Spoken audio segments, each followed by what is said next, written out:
Ең бірінші осы тұсын ескертіп айтып кетейін, яғни бұл ұзындығына байланысты.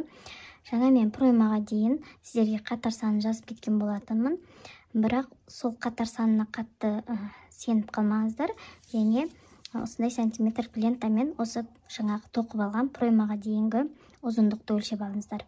Бірақ 16 сантиметр. Себебі мен иығына осындай жаңағы ойық жасаймын деген ойда болғанмын, скос яғни.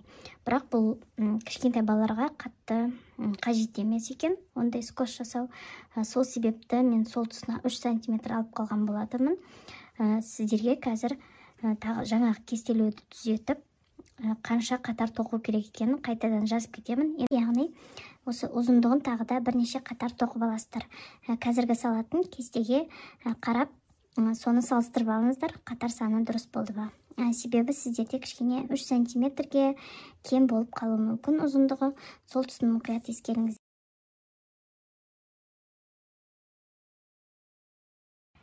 Міне керекті қатар санын тоқып алдық.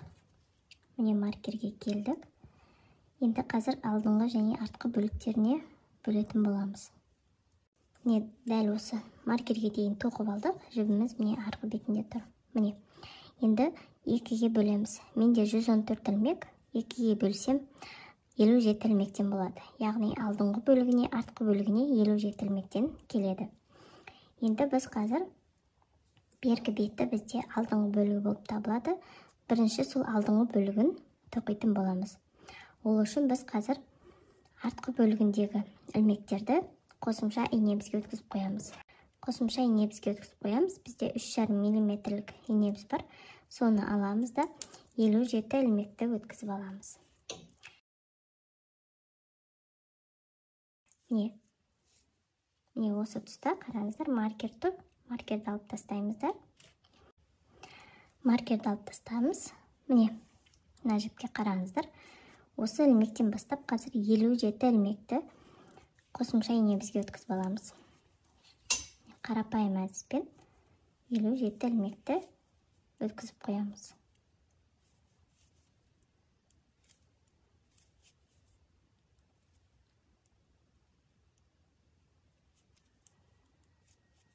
Міне осындай әдіспен өткізіп шығамыз. Міне 57 ілмекті өткізіп қойдық қосымша инебізге. Енді біз қазір бергі бетіндегі осы алдыңғы бөлігіндегі ілмектермен жұмыс жасаймыз. Бұл тұста қараңыздар, міне бізде жібіміз осы бетінде тұр. Енді осы күйінде тоқуымызды жалғастырамыз. Енді кезекте тоқуымызды бастаймыз. Жіпті аламыз, жұмыс жібімізді екінші саусаққа іліп алып, алғашқы ілмекті оң тоқимыз. Келесі бір ілмек оң тоқимыз. Енді проймаға ақырындап қысқарту бастаймыз. Ол үшін қазір 2 ілмекті бірге оң тоқимыз. Ілмекті бірге оң тоқу үшін бірінші ілмектерді айналдырып аламыз. Алғашқы 2 ілмекті шешеміз. Осындай көріністе міне астыңғы жағынан салып шешіп аламыз. Енді қайтадан сол жақ инебізге екеуін де кигіземіз. Енді екеуін бірге оң тоқимыз. Міне артқы қабырғасынан осындай көріністе салып алып оң тоқимыз. Міне оң тоқып алдық. Соңғы 4 ілмекке дейін қалған ілмектерді оң тоқимыз.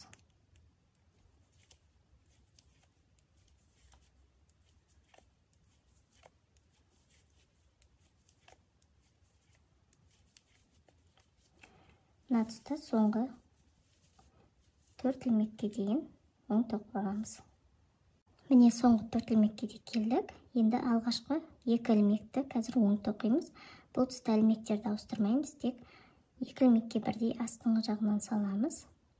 Астыңғы жағынан салып, екеуін бірге оң тоқып аламыз. Міне оң тоқып алдық. Енді қалған 2 ілмекті оң тоқимыз. Міне бір ілмекті және соңғы ілмекті де оң тоқып аламыз. Бірінші қатар аяқталды. Енді екінші қатарда барлық ілмекті теріс тоқимыз. Алғашқы ілмекті шешіп аламыз. Келесі ілмектерді теріс тоқимыз. Ішкі беті әрдайым бірге тоқылады, яғни бірдей теріс тоқимыз.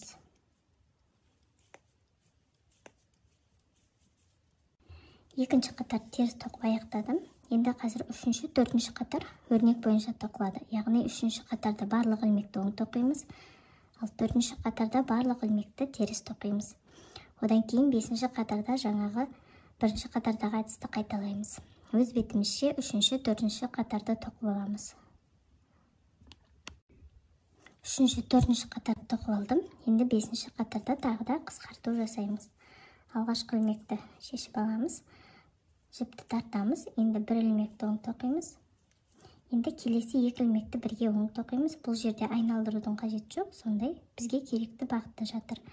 Екі ілмекке бірдей артқы қабырғасына саламыз да бірге оң тоқып аламыз. Оң тоқып алдық.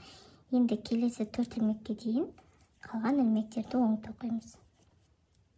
Соңғы төрт ілмек қалғанға дейін.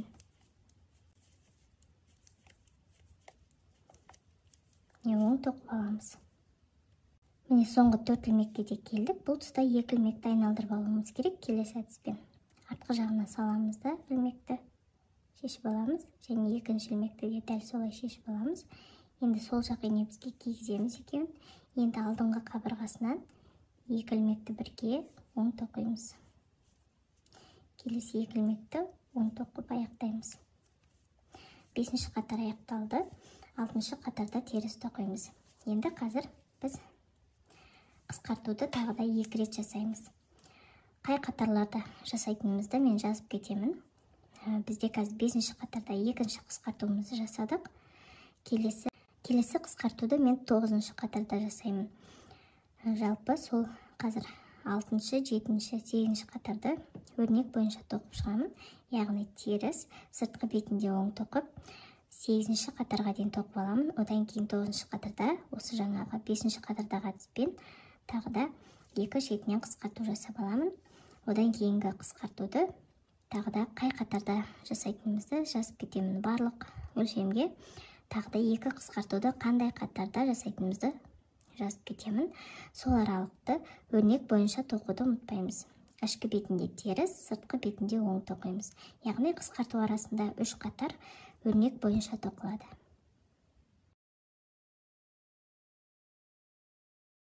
Біз қазір екі қысқарту жасадық. Сосын жаңағы көрсетілген әдіспен тағы да екі қысқарту жасап аламыз. Содан кейін мен ары қарай тік, ешқандай қысқартусыз, тек оң теріс. Өзіме керекті 26 қатар тоқып аламын. Сіздер де дәл солай 4-ші қысқартудан кейін тік өздеріңізге керекті қатар санын тоқып аласыздар. Ол жағында қазір жазып кететін боламын. Қай өлшемде қанша қатар тоқу керек екенін. Қысқартудан кейін, мысалы қай қатарда соңғы қысқарту жасадыңыз, содан ары қарай тек тік тоқисыз. Керекті қатар санын, яғни мойын ойығын жасағанға дейін.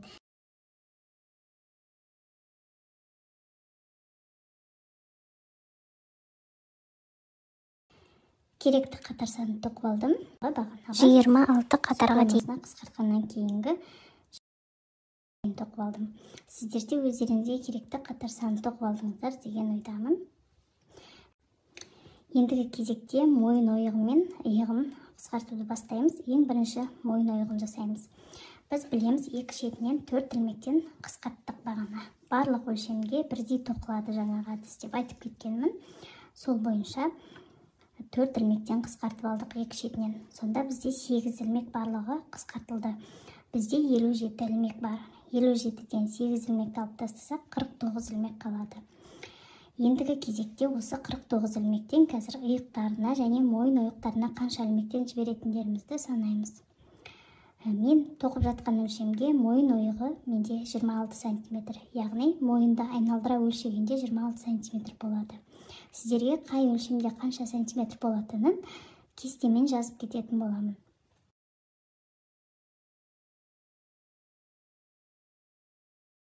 Енді бұл 26 см бізде мойынды айналдыра өлшегенде.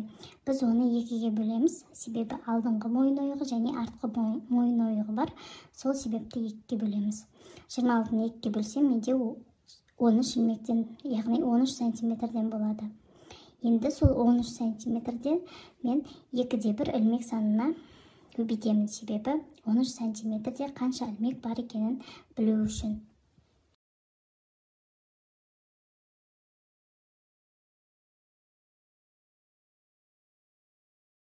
Мен ендігі білемін, менде 27 ілмек. Сіздерге қосымша жазбаша түрде көрсетіп кететін боламын, қалай есептеп алғанымды, және басқа өлшемдерге мойын ойығына қанша ілмектен қалдыратындарыңызды да жазып кетемін. Енді сол 27 ілмекті мойын ойығына қалдырамыз. Ендігі екі иығына бізде қанша ілмектен қалады? 49-дан 27 ілмекті алып тастасам, 22 ілмек болады. 22-нің 11 ілмектен 2 иыққа жібереміз. Енді мойын ойығын жасау үшін қазір бір әдіс қолданылады. Барлық өлшемге тек жаңаға ілмек саны ғана басқаша болады.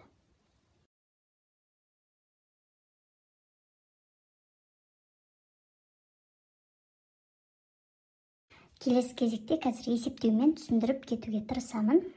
Қанша ілмекті біз ортасында қалдырамыз мойын ойығында және қанша ілмекті қысқартатынымызды есептеу барысында көрсетіп кетемін.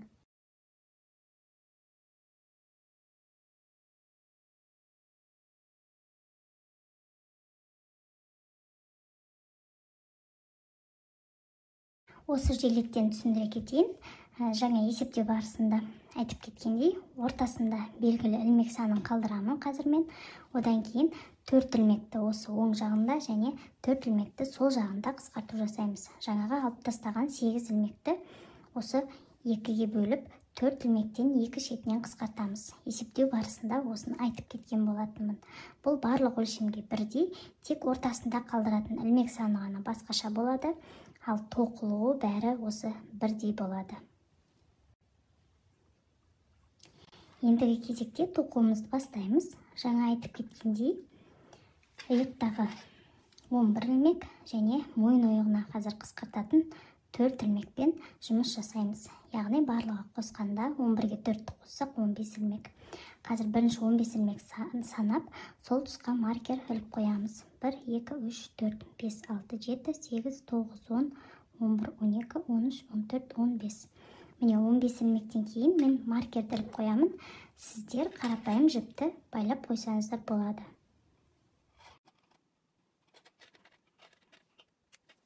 Міне 15 ілмектен кейін мен маркерді іліп қойдым, яғни белгілеп қойдым.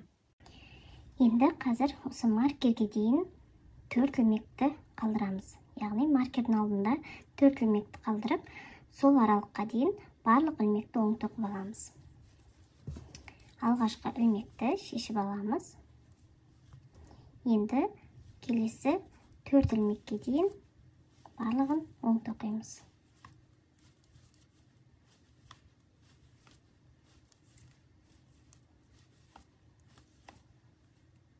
Міне 4 ілмек қалды.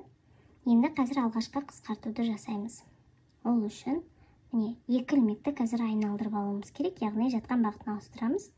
Астыңғы жағынан салып шешіп аламыз бір ілмекті, және екінші ілмекті де астыңғы жағынан салып шешіп аламыз. Енді екеуін қайтадан сол жақ ине бізге өткіземіз. Енді осы екеуін бірге алдыңғы қабырғасынан міне осындай әдіспен көтеріп отырып, яғни осылай салып отырып, екеуін бірге оң тоқимыз. Оң тоқып алдық. Енді келесі ілмекті оң тоқимыз және соңғы ілмекті де оң тоқып аламыз. Артқы қабырғасынан оң тоқып аяқтаймыз. Бірінші қатарды аяқтадық. Екінші қатар өрнек бойынша тоқылады.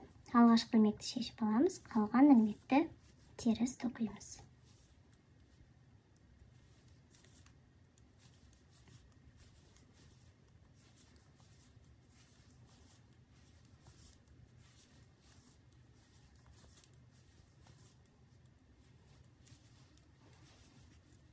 Екінші қатарды да аяқтадық. Үшінші қатар қазір жаңағы бірінші қатардағы әдісті қайталаймыз. Яғни соңғы 4 ілмекке дейін оң тоқимыз. Алғашқы ілмекті шешіп аламыз. Қалған ілмектерді артқы қабырғасынан оң тоқимыз. Соңғы 4 ілмекті қалдырамыз. Мына жерде бір ілмекті мен кетіппін. Мен соңғы 4 ілмекке келдік. Жаңағы әдісті қайталаймыз. Астыңғы жағынан салып іліп ауыстырамыз және келесі екінші ілмекті де іліп аламыз. Енді екеуін бірге сол жақ ине бізге өткіземіз. Енді екеуін бірге оң тоқимыз. Алдыңғы қабырғасының астыңғы жағынан салып, екеуін бірге оң тоқып аламыз. Екінші ілмекті қысқарттық осымен. Келесі ілмекті оң тоқимыз. Соңғы ілмекті бұл тұста міне алдыңғы қабырғасынан іліп отырып оң тоқып аламыз. Үшінші қатарымыз аяқталды. Төртінші қатар өрнек бойынша тоқылады.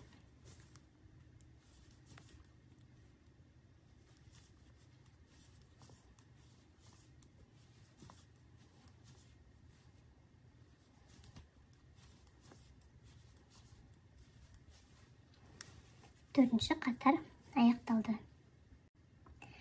Төртінші қатарды аяқтадық және біз екі ілмекті міне осы тұста екі ілмекті қысқартып алдық.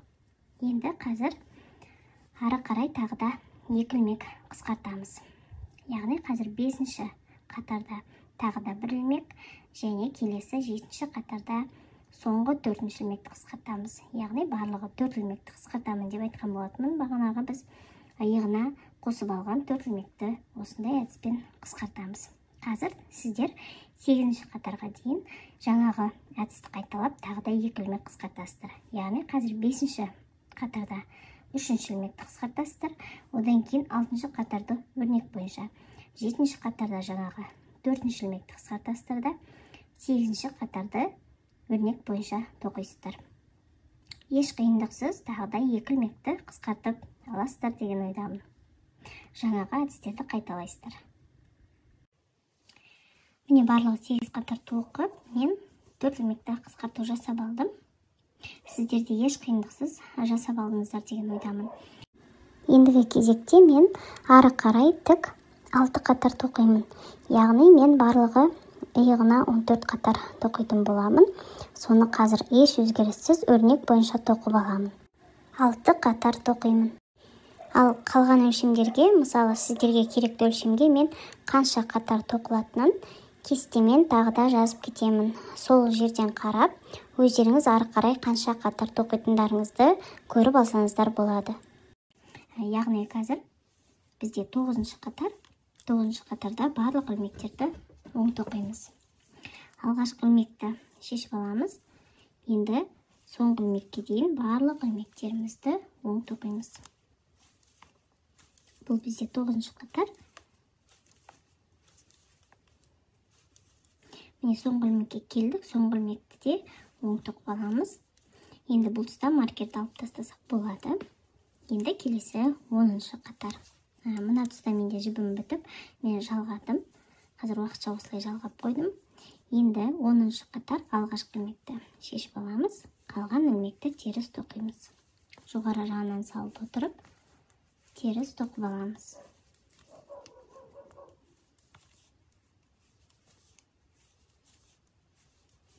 Соңғы ілмекті оң тоқимыз. 10-ші қатарды аяқтадық. Енді қалған қатарды да дәл осылай тоқып аяқтаймыз. Міне керекті қатар санын өрнек бойынша тоқып алдым. Енді қазір біз бекітеміз қарапайым әдіспен.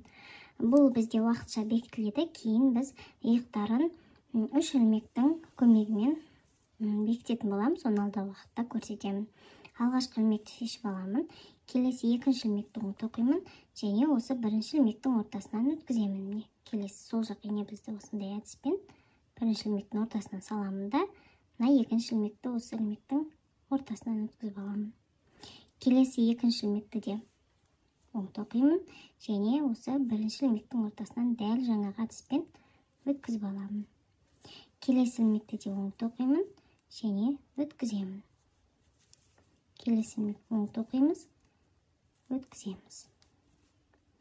Оң тоқимыз, өткіземіз. Оң тоқимыз, өткіземіз. Оң тоқимыз, өткіземіз. Оң тоқимыз, өткіземіз. Соңғы ілмекті де оң тоқып өткіземіз. Енді жіпті тартамыз. Енді жібімізді қиып аламыз. Қазір 10 сантиметрлік ұзындықты қалдырып қиямыз да осы ілмектің ортасынан өткізіп аламыз. Жай ғана осындай әдіспен өткізіп бекітіп алдық.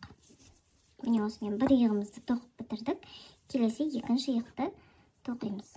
Енді екінші иығымызды тоқу үшін қазір мен ілмектерді осы міне оң жақ инемізге өткізіп аламын. Яғни жаңағы 15 ілмекті тура осы тұсында қалдырғандай 15 ілмекті өткізіп аламын. Сол кезде бізде бір лескада тұрады, яғни мойын ойығының ілмектері де және осы иықты тоқитын ілмектерді де. Немесе жаңағы қосымша жіпке мойын ойығына қалдырған ілмек санын өткізіп қойсаңыздар болады. Бірақ мен осы бір ине біздің көмегімен тоқи беремін. Соны қазір көрсете кетейін.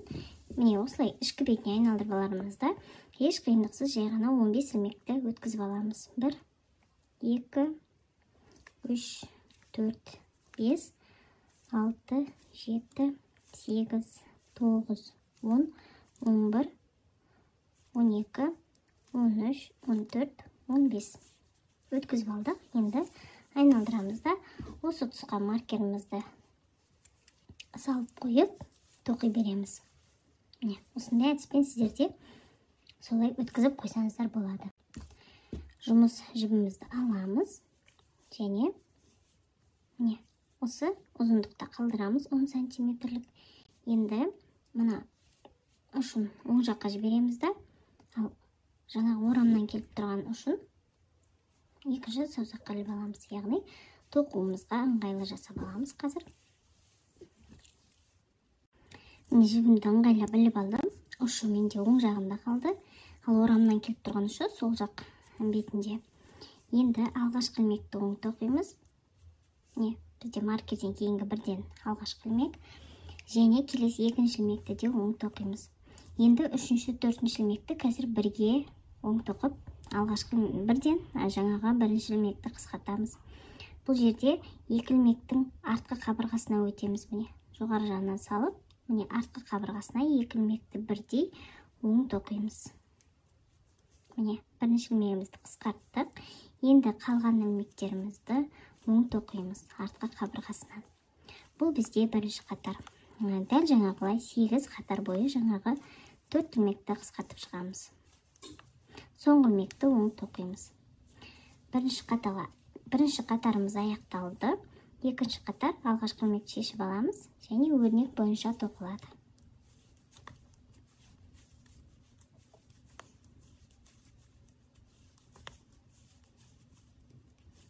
Өрнек бойынша тоқып аламыз. Жерде соңғы ілмегіміз осылай созылады, себебі бізде мына тұста жаңағы жібіміз бекітілмеген. Жіптің ұшын тартып отырып, соңғы ілмекті осындай әдіспен оң тоқып аламыз. Енді келесі үшінші қатарда дәл жаңағы бірінші қатарды қайталаймыз. Мына тұста осы жіпті кішкене тартып ұстап отырсаңыздар болады, тоқуға ыңғайлы болу үшін. Бұл тұста енді алғашқы ілмекті шешіп аламыз. Келесі екінші ілмекті оң тоқимыз. Және үшінші, төртінші ілмекті дәл жаңағылай артқы қабырғасынан іліп отырып, оң тоқып аламыз. Келесі ілмегімізді оң тоқимыз соңына дейін. Бұл бізде үшінші қатар. Соңғы ілмекті оң тоқимыз. Төртінші қатар өрнек бойынша тоқылады. Барлық ілмегімізді теріс тоқимыз.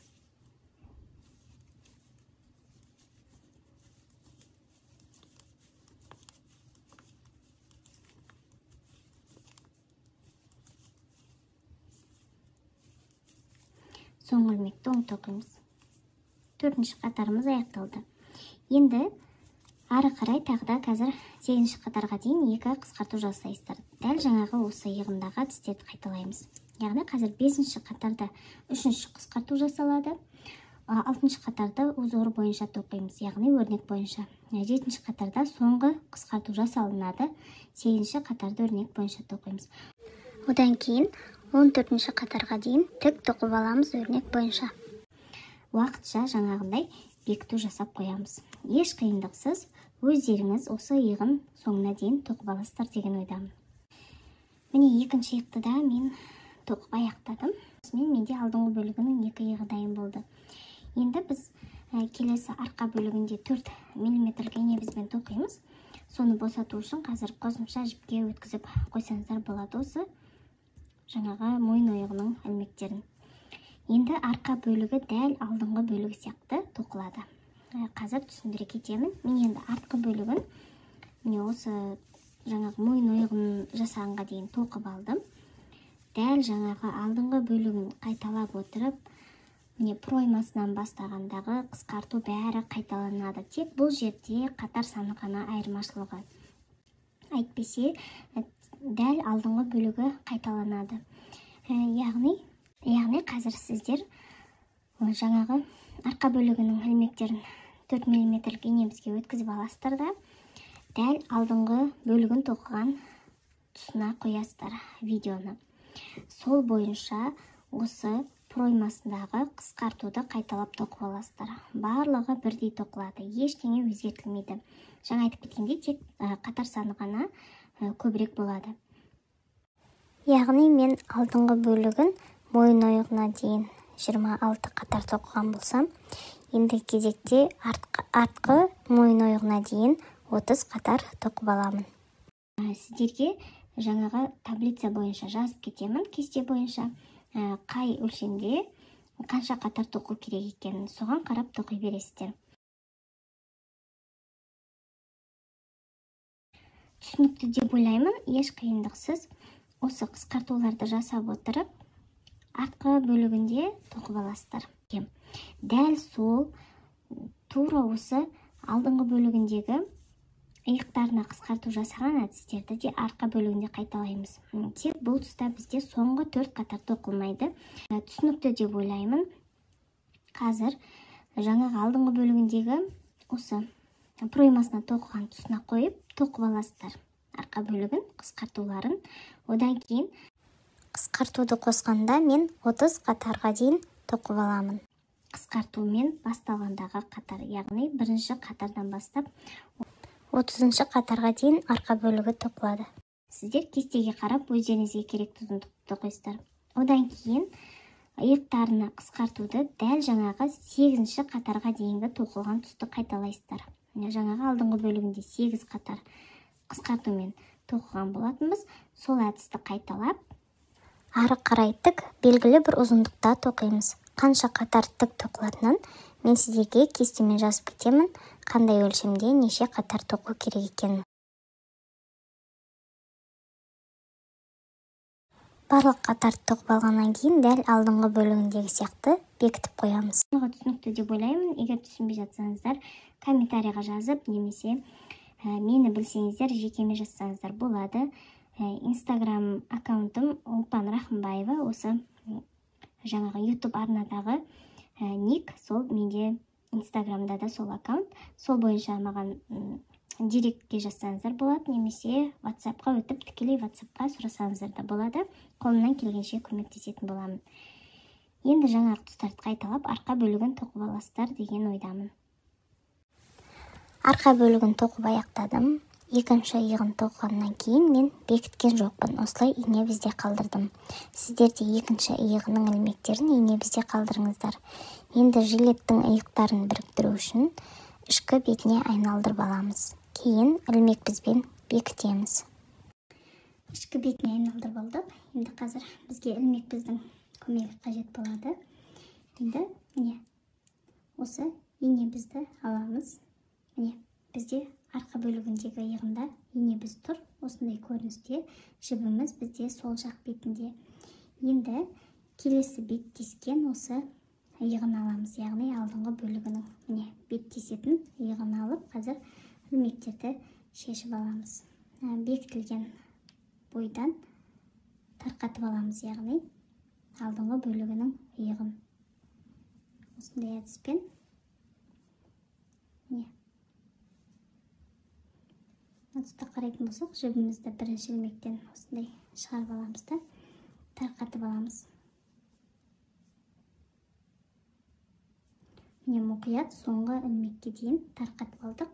Бізде тарқатылғанда 11 ілмек болу керек. Сол жағын мұқият қараймыз. Енді Міне бізде осындай көріністе болатындай ине бізге өткізіп аламыз. Міне екі ине біздің ұшы бір бағытқа қарайтын көріністе алдыңғы бөлігінің ілмектерінде өткізіп аламыз.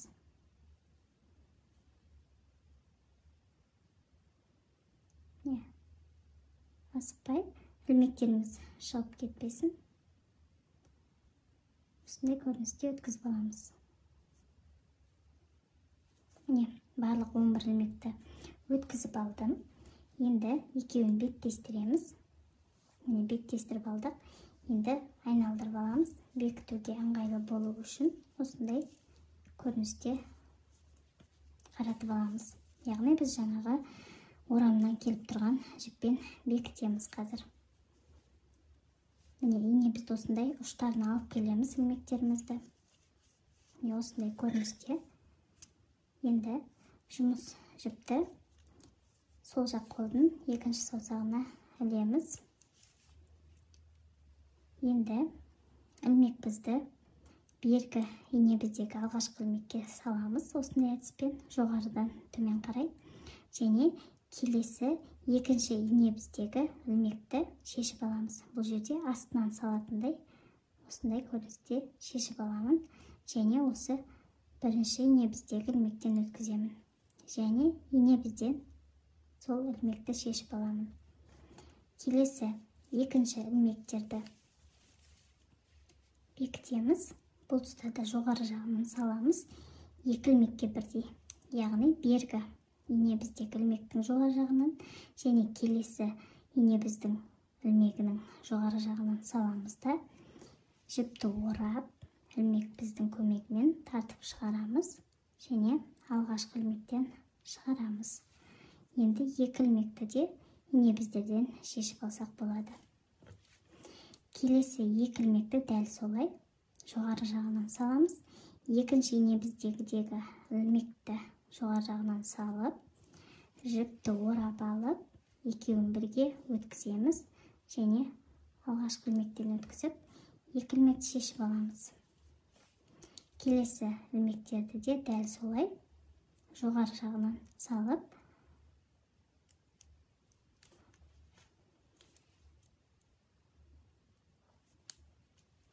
келесі ілмекті де дәл солай жоғары жағынан саламыз.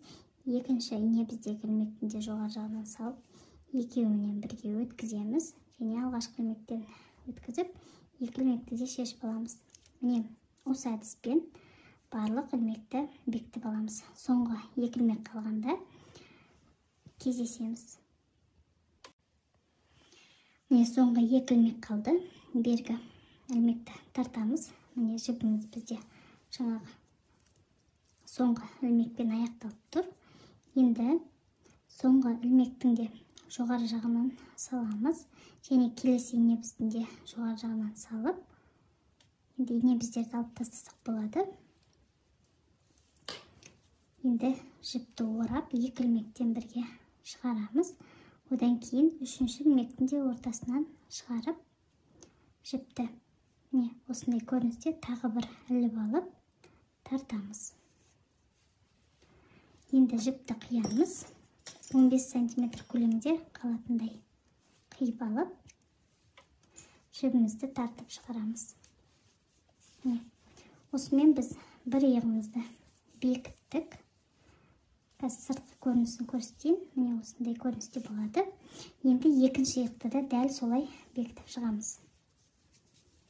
Бұл тұста екі иықты бірдей өткізіп аламыз ине бізге. Және бұл жерде енді маңызы жоқ, қай жіппен бекітсеңіздер де екі иықтың жаңағы тарқатып алғаннан кейін сол екі иықтың біреуінің жібімен дәл жаңағы әдіспен бекітіп шығамыз.